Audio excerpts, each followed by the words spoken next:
So ayan mga idol, oh. Malapit nang matapos, oh. Yung sabi nila DB Mall. Tapos yan yung food court na aircon food court yan.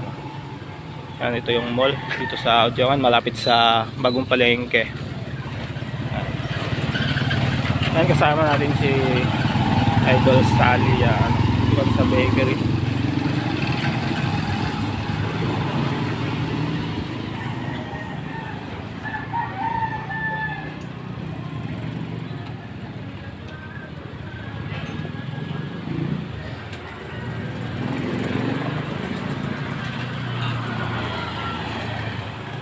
And shout out mga katigsan.